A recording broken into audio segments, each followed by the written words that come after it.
คิดเมนูอย่างบ่ออกต้องมาห้านนี้เหมาะกับอากาศช่วงนี้แห้งร้อนๆหนาวๆว่าซั่นไผเคยมาห้านนี้แน่คอมเมนต์บอกกันแน่เด้อส่วนพวกเขาแม่นหากะมาเทื่อทำอีกเพิ่นน่าจะเปิดมา 2-3 เดือนแล้วเดี๋ยวจะพาไปเบิ่งบรรยากาศภายในกันทุกคนห้านเพิ่นก็จะบ่ใหญ่แห้งมินิมอลมินิใจแต่บรรยากาศทางในทรงสะ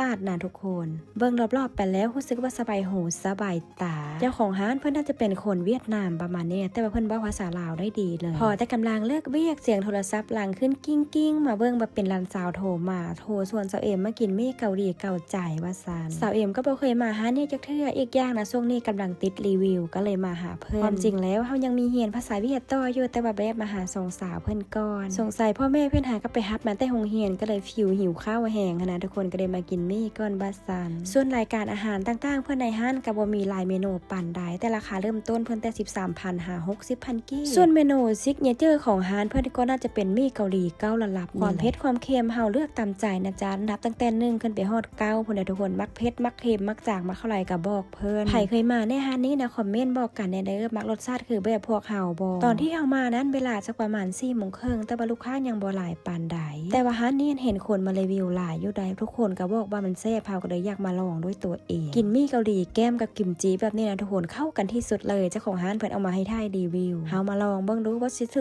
กใจของเฮาอยู่บ่ส่วนเฮามันมักกินอีหยังที่มันติดบ้านน้อยนึงแล้วแม่นติดใจเลยถ้วยนี้ราคาเพิ่นอยู่ที่ 45,000 กีบนี่แหละทุกคนพอแต่เฮามาฮอดทันทุกคนกินเบิดแล้วเหลือแต่เฮาคนเดียวกินหม้อเดียวนี่ได้ทุกคนสิกินเบิดอยู่บ่เด้เฮาก็จะมาลองกิมจิเพิ่นก่อนปกติเฮาก็เป็นคนมักกินกิมจิได้กินสิ้นด้านนี่กินกับกิมจินี่เข้ากันที่สุดเลยส่วนใดไปร้านซูโม่สูตรใจเพิ่นจะมีกิมจิมาให้เส้นหมี่เพิ่นก็ลวกมากำลังดีเลยทุกคนเพิ่นจะเสิร์ฟมาแบบหม้อร้อนๆฟิวออกมาจากเตาใหม่ๆเลยประมาณนี้นะพอแต่ซดเข้าไปคำนึงเท่านั้นแหละ